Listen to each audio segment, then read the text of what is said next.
My father dedicated the whole night to celebrating my brother's career advancement, while ridiculing my supposedly directionless existence, completely oblivious to the fact that I had quietly purchased the corporation several weeks prior.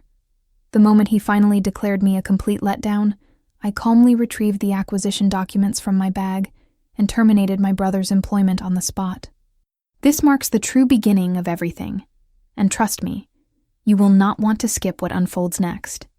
Be certain you have subscribed so you can witness every twist until the very conclusion. We are genuinely interested to know where all of you are tuning in from across the globe today. Drop your location in the comments below. I was positioned in the rear seat of a sleek black sedan, the metropolitan glow of Boston dissolving into golden and crimson ribbons against the rain-drenched windows, when my phone screen suddenly illuminated with a new message. My thumb lingered above the display, my eyes burning from 72 consecutive hours of relentless contract discussions. I had just sealed the most consequential transaction of my entire professional life, a covert acquisition poised to transform the shipping sector across the entire eastern seaboard. My enterprise, Meridian Holdings, had evolved beyond being merely a contender. We had become the establishment itself. However, the sender identified on my screen cared nothing about valuations or fiscal forecasts. It was Mother. Dinner gathering scheduled for Saturday evening. Attendance is compulsory. Your father intends to share significant developments regarding Sterling. I implore you, Evangeline, make an effort to appear respectable this time. Please refrain from wearing torn denim. I released a breath I had unconsciously been restraining, the sort of profound, scraping exhale that seems to grate against your ribcage. The disparity was nearly comical.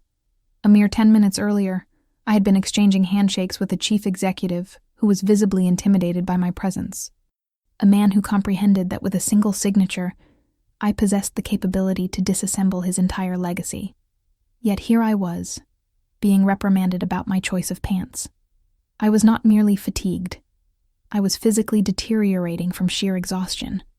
My skull throbbed with a persistent headache that had been festering behind my orbital bone since midweek, and my stomach roiled with an uncomfortable blend of espresso and unease. Not apprehension regarding commerce. Never that particular variety. Apprehension regarding them. Regarding Bartholomew and Genevieve. Regarding Sterling. I examined my current attire, a meticulously crafted designer ensemble that exceeded the value of my father's automobile. I had abandoned distressed jeans half a decade ago, but in their perception, I remained perpetually suspended in time. I was 23, bewildered, and searching for direction. They possessed no awareness of Meridian. They knew nothing of my investment portfolio. They remained ignorant that the independent advisory work I had mentioned was actually enterprise reformation for multinational conglomerates. I composed a brief reply, simply stating that I would attend. The vehicle decelerated as we neared my residential tower, the concierge emerging with a protective umbrella. I remained motionless for a moment. I continued staring at the device, experiencing that recognizable frigid hollow expanding within my core. This was not simply a meal. It was a summons to appear before a tribunal where the judgment had already been rendered. Sterling represented the champion. I embodied the warning example. I navigated to my scheduling application. Saturday, the identical date when the absorption of Pinnacle Transport was scheduled to receive internal confirmation. I hesitated, an unusual glacial grin forming on my features. Pinnacle Transport. That was Sterling's employer. That constituted the major announcement. I reclined my head against the premium upholstery, shutting my eyes as the migraine continued its assault. They desired to honor Sterling's ascension. Acceptable. We would indeed honor it. But they remained utterly unaware that the corporate structure he was ascending now belonged to me. The sting of their perpetual disregard had always wounded me. But on this occasion, the sensation differed entirely. On this occasion, I controlled every variable. As the vehicle door swung open and the bitter wind struck my features, I murmured to the deserted avenue, "We shall discover who finds amusement by the time dessert arrives." The stillness of my residence provided no solace. It merely reverberated with the reality I had been circumventing. Their acknowledgement remained the singular commodity I could not acquire, and the singular element that retained the capacity to devastate me beyond any financial collapse. The journey to my parents' residence in the affluent outskirts perpetually resembled temporal displacement, though exclusively in the most unfavorable manner.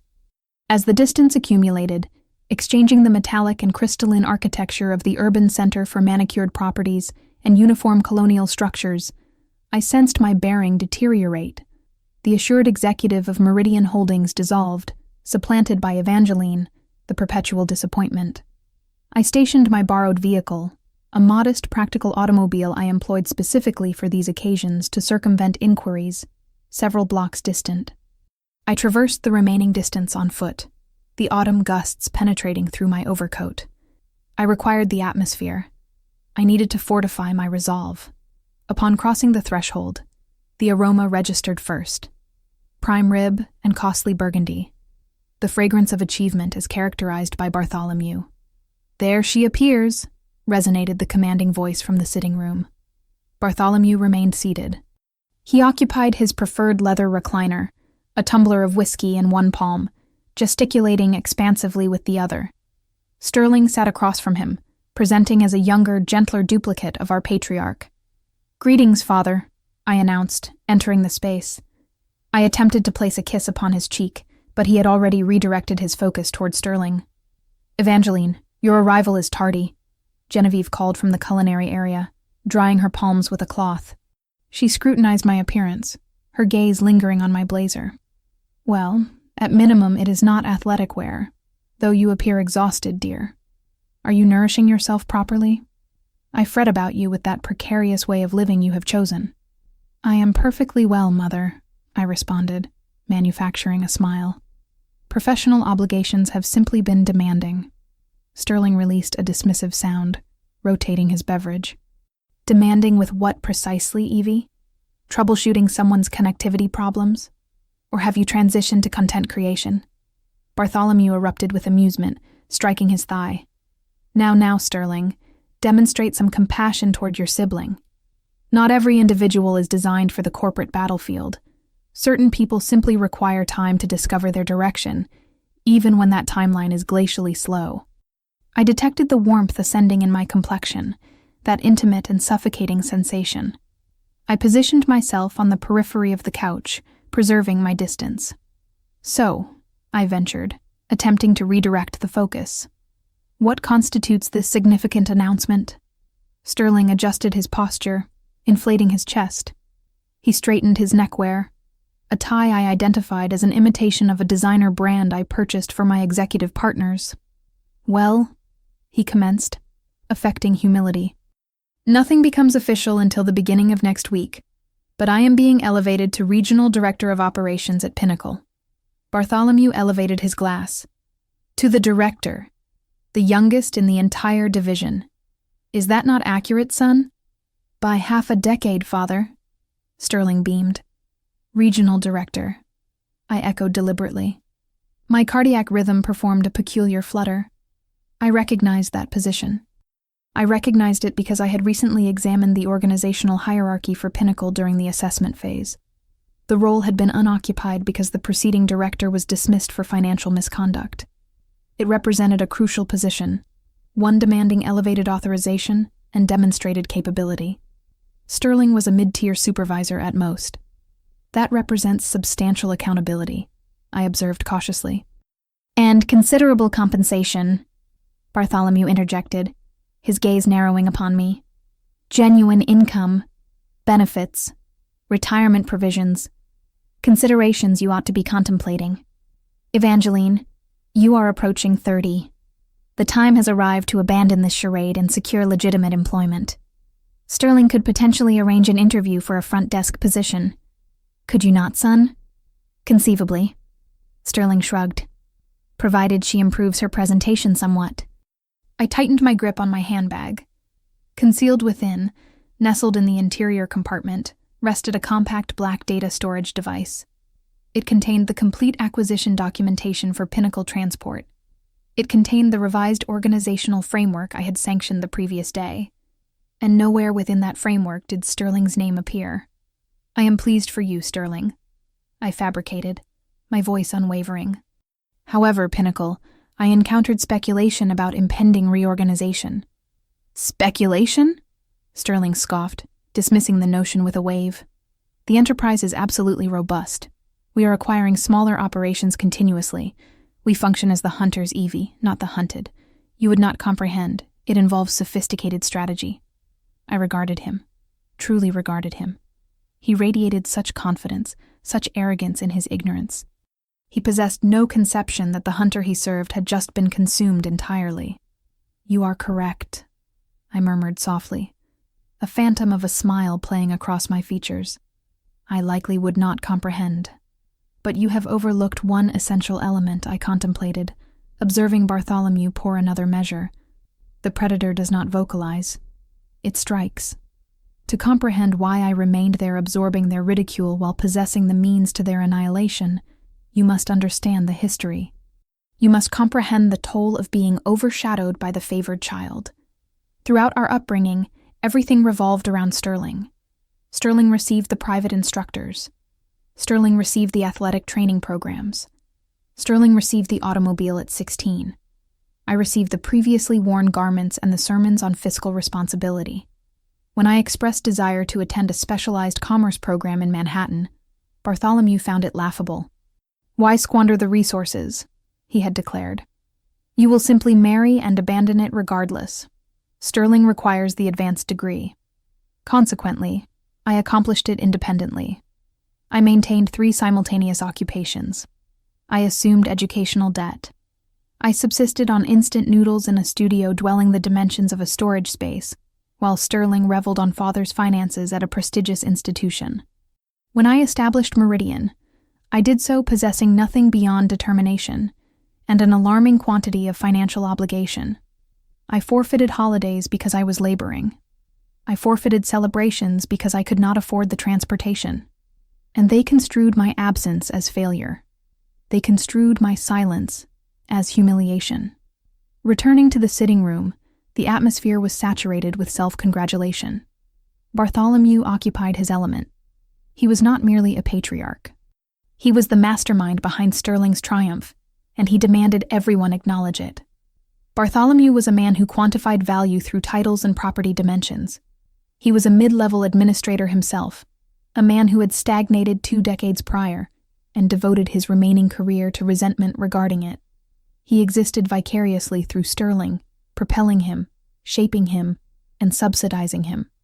You understand, Bartholomew stated, inclining forward, his gaze fixing upon me with that predatory gleam I despised. I was conversing with the Hendersons yesterday. Their daughter recently achieved partnership at her legal practice. She acquired a residence in the Highlands. Magnificent property. That sounds lovely, I murmured. It is indeed lovely, Bartholomew retorted sharply. It is distinguished. Inform me, Evangeline, do you continue residing in that, what is the term? That communal accommodation. I maintain my own residence, Father. I omitted that it was a luxury apartment overlooking the harbor. Leasing, he expelled the word like profanity. Discarding resources carelessly. Sterling is evaluating properties in Wellesley, estate parcels. He is accumulating equity. I am additionally considering a watercraft, Sterling supplemented, signaling to Genevieve. Something for leisure excursions. Bartholomew nodded approvingly. Observe. Tangible assets, wealth generation. That represents masculine responsibility. He provides, he constructs. He pivoted back toward me, his tone descending to a feigned whisper, saturated with condescension. Evangeline, observe. I recognize it proves difficult for you witnessing your brother achieving such heights while you flounder, but jealousy is unnecessary. Should you require assistance with housing expenses again, simply inquire. We can establish a repayment arrangement. I refuse to see you destitute. I had not requested financial assistance since 18. I do not require money, Father. Everyone requires money, Bartholomew thundered, bringing his palm down upon the armrest. Cease this excessive pride. It is pitiable. You possess no assets, no profession, no spouse. You approach 30 and have nothing to demonstrate for it. Do you comprehend the embarrassment when acquaintances inquire about your occupation? I must inform them you are consulting. It suggests unemployment. He rose, pacing the room, his complexion flushing crimson. This was the adversary I recognized, the man incapable of elevating himself without suppressing another. And presently, he gestured toward Sterling. Now that Sterling has achieved directorship, the disparity is simply, it is mortifying, Evangeline. Candidly, I harbor concern you will attempt to exploit him, so permit me to establish clarity immediately. He halted before me, looming over the sofa. Sterling's finances belong to him.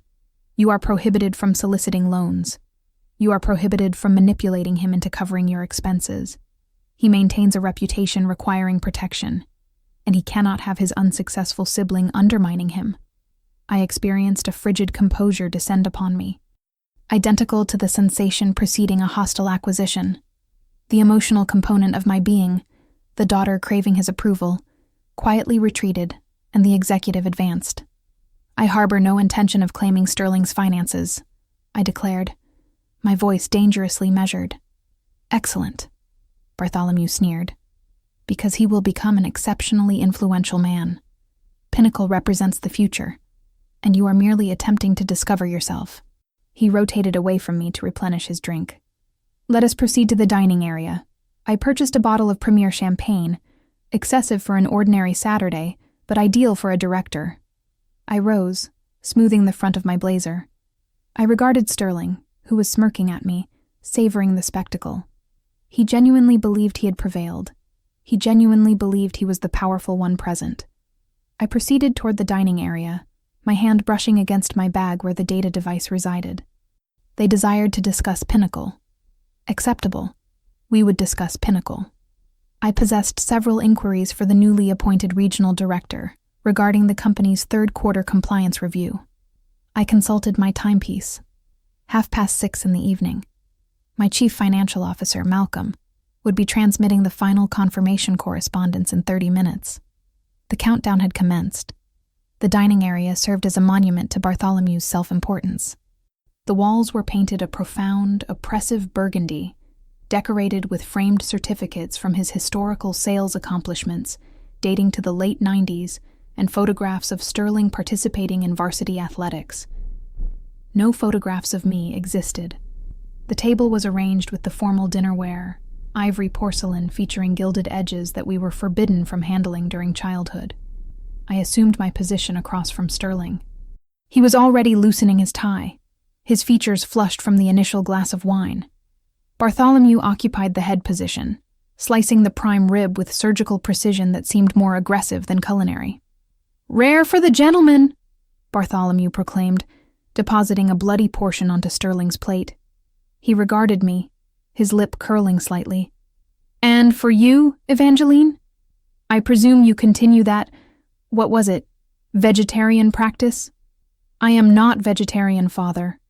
I simply prefer medium preparation," I responded, unfolding my napkin. "Particular," he muttered, placing a smaller, overcooked portion onto my plate. "Those without options cannot be selective." I examined the grayish meat. Those without options. The irony possessed sufficient sharpness to shatter crystal.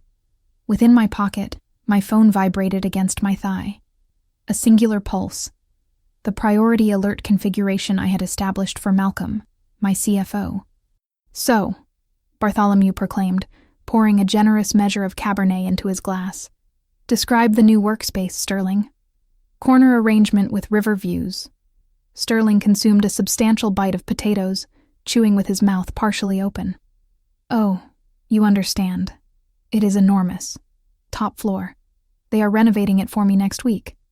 I specified that I wanted mahogany, not that inexpensive synthetic material." "Excellent, son." Bartholomew nodded enthusiastically. Executive bearing. "You must demand excellence to achieve excellence. Evangeline, are you attending? This represents how commerce functions. You do not receive what you merit. You receive what you negotiate." "I am attending," I replied quietly. My cognition, however, was accelerating. Top floor. I understood the architectural plans of the Pinnacle building more thoroughly than I understood my own residence. I had devoted the preceding 3 weeks analyzing their lease agreements. The top floor of the Pinnacle building was not executive suites. It was the server facility and mechanical maintenance storage. The executive offices occupied the 14th floor. Something was amiss. "And the staff?" I inquired, maintaining a casual tone. "How many direct subordinates will you oversee?" Sterling hesitated momentarily, merely a fraction of a second. He consumed a sip of wine to conceal it. "Approximately 50, give or take. We are restructuring." 50, I repeated. "That represents significant personnel for a regional director. Typically that tier manages supervisors, not individual team members. Who is your vice president?" Sterling frowned, setting his glass down with excessive force. "Why the interrogation, Evie? Attempting to acquire knowledge? Perhaps compose a social media post about it?" Bartholomew chuckled. "She is merely inquisitive, son. It is not every day she dines with an authentic leader." "I am simply interested," I stated, cutting a piece of the desiccated beef. "It sounds like a tremendous opportunity." "It is," Sterling snapped. "My VP is Kenneth Whitmore." My internal alert system transformed into a blaring siren. Kenneth Whitmore. I recognized that designation. I had observed it on a termination for cause roster provided by the external auditors on Thursday. Kenneth Whitmore had not merely been dismissed. He was under investigation for compensation schemes involving supplier contracts. If Sterling was attaching his prospects to Whitmore, or if Whitmore had promised this promotion as a departing gesture. "Excuse me," I announced, standing abruptly. "I need to visit the powder room." "Do not delay excessively," Genevieve chirped from her end of the table. "We are performing the toast in 10 minutes. I exited the dining area, sensing their gazes upon my back. The moment I rounded the corner into the corridor, I moved silently but swiftly to the guest bathroom and secured the door. I retrieved my phone. The screen was luminous in the dim space. "Malcolm, CFO. Transfer finalized. Escrow released. You are officially the proprietor of Pinnacle Transport as of 6:01 p.m. Eastern. Congratulations, Chief." I did not smile. I typed back rapidly. "Me. Require immediate verification. Personnel file Sterling's surname. Verify promotion to Regional Director authorized by Kenneth Whitmore. Check status of Whitmore." I observed the 3 dots animate on the screen. I regarded myself in the mirror. My complexion was pallid, my eyes wide. I appeared like the frightened daughter they assumed I was. I inhaled deeply, arranging my hair. "You are the apex predator," I informed my reflection. "You are the one who consumes the competition." The phone vibrated. "Malcolm. Whitmore was terminated effective yesterday. Cause? Fraud. He possessed no authorization to promote. HR logs indicate no change for Sterling. He is listed as logistics coordinator. I additionally flagged for review. Sterling's department is scheduled for dissolution on Monday due to redundancy. He is not receiving promotion, Evangeline. He is being terminated." I studied the text. The oxygen evacuated the room. It was not merely a fabrication. It was a fantasy. Sterling was sitting in there consuming expensive wine, boasting about a mahogany office. And on Monday morning, his security credentials would not even function. But why fabricate so audaciously? Why claim a promotion when he was about to be dismissed? I scrolled downward. Malcolm had sent a secondary screenshot. It was an internal electronic correspondence from Whitmore to Sterling dated 3 days prior. "Disregard the performance evaluation, kid. I will sign the promotion letter before I depart. Just ensure that loan materializes for the investment we discussed. You assist me, I assist you." My stomach descended. Loan. I unlocked the bathroom door. The components were connecting, forming a portrait so repugnant I nearly resisted seeing it. Whitmore was defrauding Sterling. He promised a fabricated promotion in exchange for what? An investment? Currency. I walked back down the corridor. I was no longer merely investigating. I was constructing evidence for prosecution. When I returned to the table, the atmosphere had shifted from celebratory to conspiratorial. Bartholomew was leaning close to Sterling, his voice hushed and intense. And once the documentation clears on Tuesday, the equity will be liquid. We can proceed with the acquisition, Bartholomew was saying. I sat down, my movements deliberate. What acquisition? They both startled slightly. Bartholomew sat back, appearing annoyed at the interruption. Adult matters, Evangeline. We are discussing financial strategy. I believed we were celebrating a promotion, I stated, lifting my wine glass. I did not drink. I merely swirled the crimson liquid, observing the legs descend the side of the crystal. But it sounds like you are discussing expenditure. It is an investment, Sterling declared, his voice slightly elevated. Father is assisting me secure a position in a private equity acquisition. It is a guaranteed success. Kenneth, my VP, arranged it. But I needed a guarantor for the initial capital since my salary increase does not arrive until next month. The trap sealed shut. It was more severe than I had anticipated. The terminated VP Whitmore was utilizing Sterling to embezzle one final sum of capital before disappearing. And Sterling, desperate for the recognition, had involved our father. A guarantor, I repeated. Father, what did you sign? Bartholomew struck his hand upon the table. That is none of your concern. You arrive here with your modest attire and your vacant existence, and you presume to question me? I signed a collateral arrangement against the residence because I believe in my son. I believe in his future, unlike certain individuals. Against the residence? My voice elevated, fracturing the veneer of composure. Father, that represents everything. That is your retirement. That is the equity you have accumulated for 3 decades. And it will double in 6 months, Bartholomew shouted. Sterling is a director now. He is in the inner circle. He is not, I stated. The words suspended in the atmosphere, stark and frigid. The table fell silent. Genevieve ceased chewing. Sterling froze, his fork suspended midway to his mouth. Excuse me, Sterling whispered, his eyes narrowing. You are not a director, Sterling, I declared, maintaining eye contact with his. And you are not in the inner circle. You are being manipulated. How dare you? Bartholomew hissed, his complexion turning a dangerous shade of violet. Jealousy is an unattractive quality, Evangeline. But fabrication? That represents a new depth. I am not fabricating, I asserted, extracting my phone and unlocking it. I am attempting to prevent your financial devastation. Who is Kenneth Whitmore? Sterling blinked. I informed you. He is my superior. Kenneth Whitmore was dismissed on Thursday, I stated, my voice steady, delivering the information like factual points. He was escorted from the premises by security personnel for vendor fraud. He did not possess the authority to promote you. The letter he provided you is worthless. It does not exist in the HR system. Sterling released a harsh, nervous laugh. You are delusional. You have no understanding of the situation. You do not even know anyone at Pinnacle. I know sufficient, I pressed. I know that the investment he offered you is a fraud. He is attempting to get you to transfer funds to a shell account before he vanishes.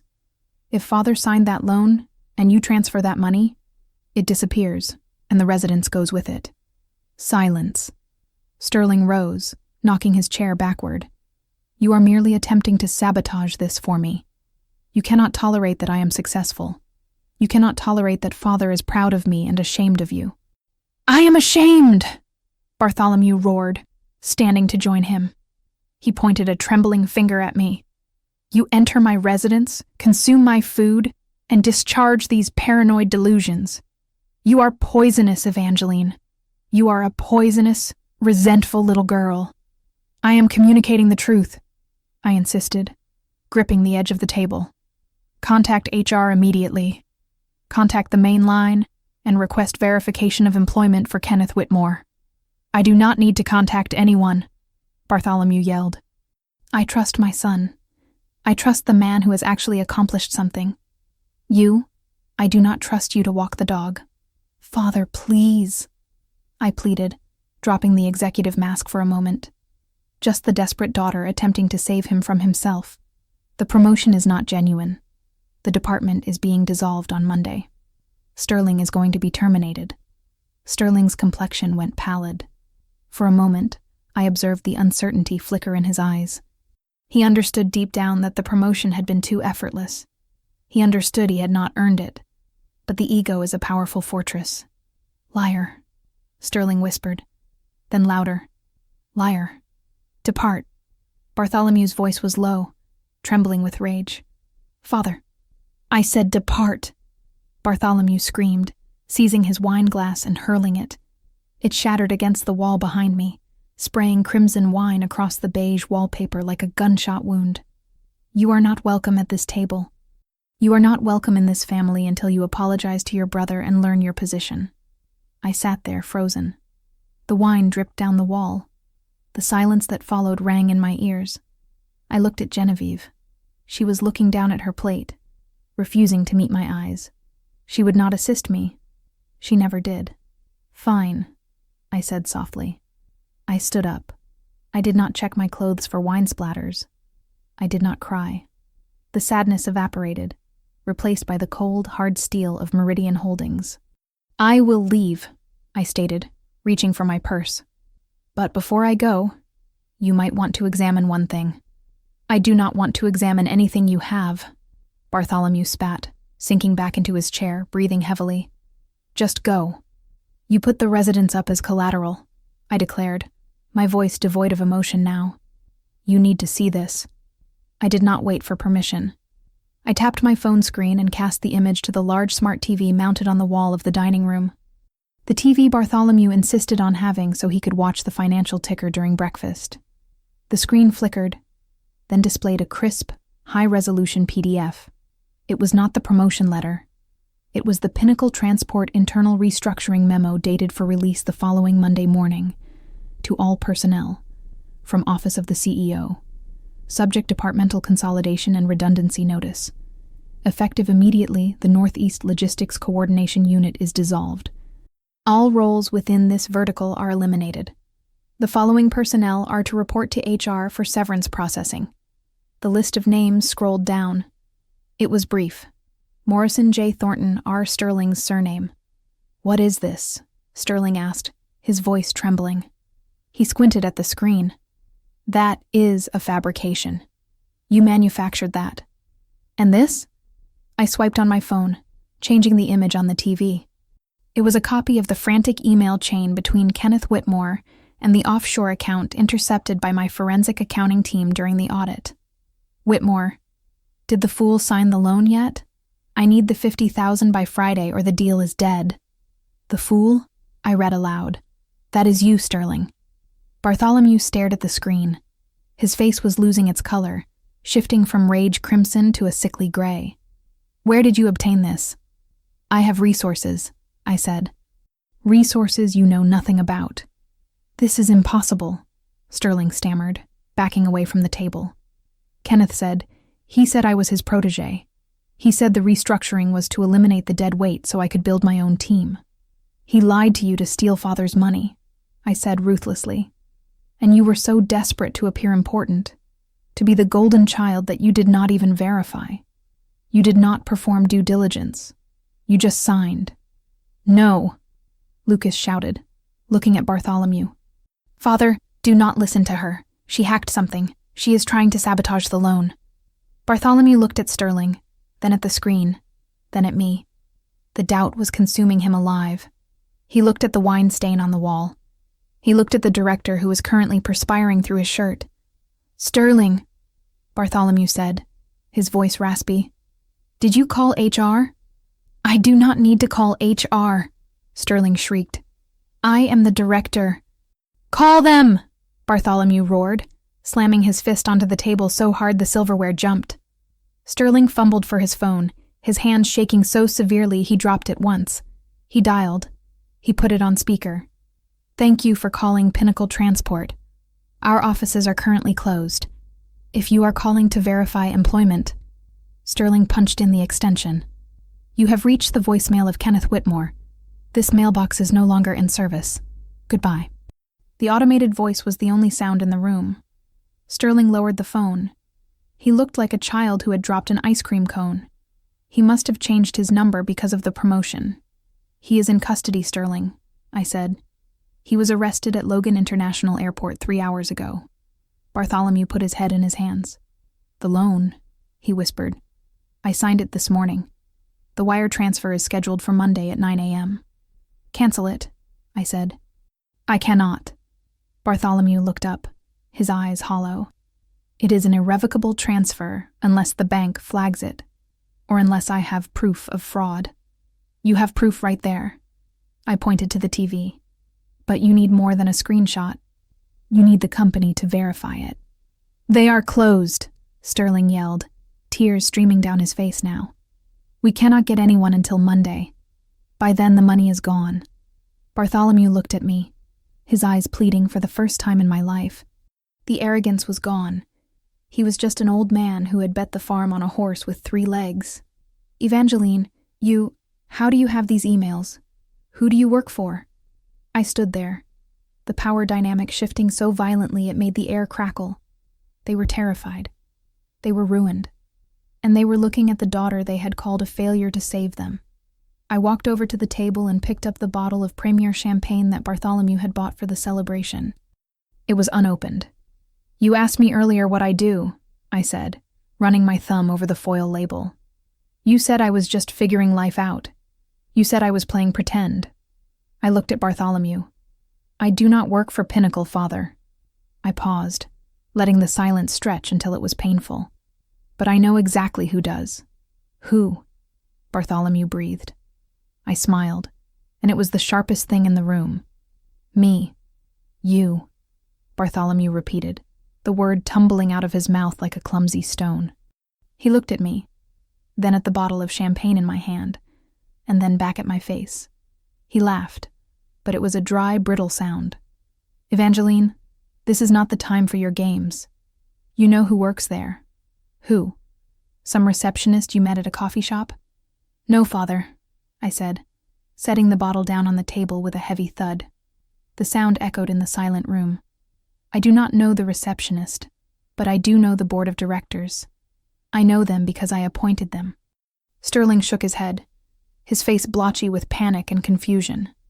What are you talking about? You are a freelancer. You consult for nobody knows who. I consult for Meridian Holdings, I corrected him, my voice gaining strength, filling the room that had suffocated me for so long. Actually, I am Meridian Holdings. I founded the firm 6 years ago. We specialize in distressed asset acquisition and corporate restructuring. I reached into my bag and pulled out the blue folder I had been guarding all night. I tossed it onto the table. It slid across the polished wood and came to a stop right in front of Bartholomew's plate of cold prime rib. Open it, I commanded. Why? Bartholomew's hands shook as he opened the folder. He stared at the documents. It was the deed of sale, the acquisition summary. The press release scheduled for Monday morning. Meridian Holdings completes acquisition of Pinnacle Transport. Signed, Evangeline surname, CEO. You. Bartholomew looked up, his eyes wide, struggling to process the shift in reality. You bought the company. 2 weeks ago, I said. We have been auditing the books for a month. That is how we found Whitmore. That is how I knew about the fraud. And that is why I know for a fact that Sterling is not a regional director. I turned to Sterling. He was slumped in his chair, looking small. The arrogance that had inflated him an hour ago had leaked out, leaving behind a terrified boy.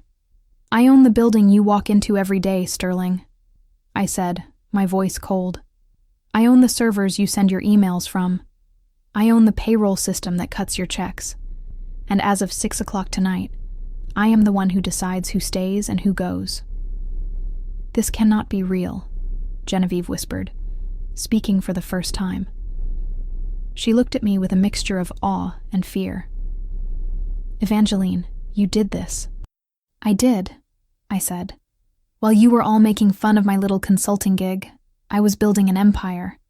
While you were mocking my rental apartment, I was buying skyscrapers. I did not say anything because I wanted to see if you would ever value me for me, not for my title. But tonight, I looked at Bartholomew. Tonight, I got my answer. Bartholomew was reading the document again, his finger tracing my signature. CEO, he muttered. You own it. You own him. I own the company, I corrected. And right now, that company is the only thing standing between you and homelessness. Bartholomew dropped the folder. The loan, he gasped. The wire transfer, it is scheduled. If Whitmore is a fraud, if the account is fake, the money will disappear. And the bank will take this house, I said. Panic, raw and unfiltered, finally broke through Bartholomew's pride.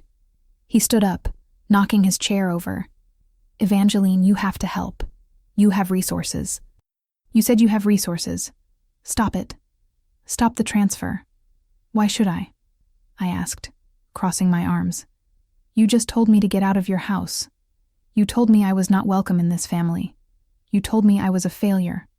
I did not know, Bartholomew stammered. I was upset. I was protecting your brother. Protecting him from the truth, I shot back.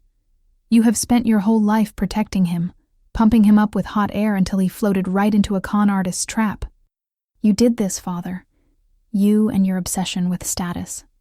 Please, Genevieve said, tears running down her face. Evangeline, please. This is our home. I looked at my mother. For years, she had stood by and let Bartholomew belittle me. She had nodded along, offered me leftovers, and asked when I would get a real job. But she was still my mother. And this house, despite the memories, it was where I grew up. I sighed, the anger draining away, leaving just exhaustion. I can stop it, I said. Bartholomew let out a sob of relief. How? How can you stop a bank transfer on a Saturday night? Because I own the entity that flagged the account, I said, pulling out my phone again. Whitmore's account was frozen by the FBI an hour ago because my legal team handed over the evidence. Any transfer attempting to hit that account will be bounced, provided a verified victim authorizes the stop. I dialed a number. I put it on speaker. Malcolm. I am here, Chief. Malcolm's voice came through crisp and professional. What is the status?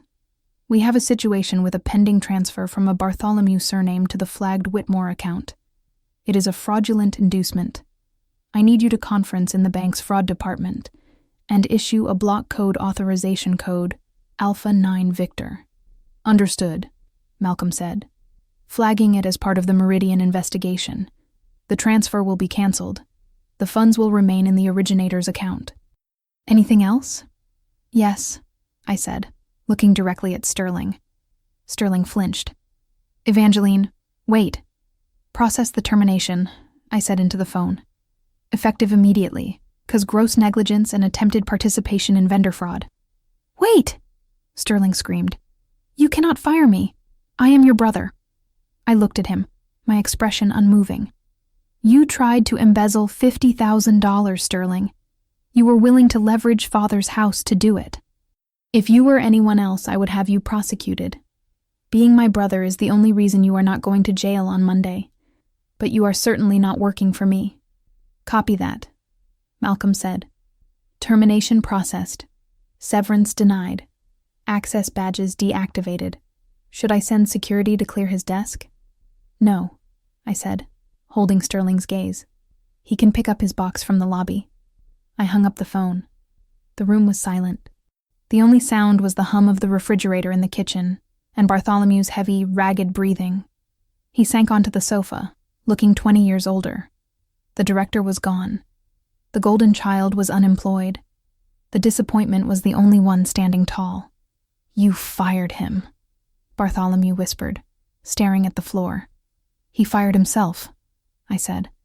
I just signed the paperwork. I picked up my purse. The air in the house felt stale, used up. I did not want the prime rib. I did not want the apology that would not come. I am leaving now, I said. Your money is safe, Father. The house is safe. But do not ever call me a failure again. And do not ever tell me I am just figuring life out. I figured it out a long time ago. I walked to the front door.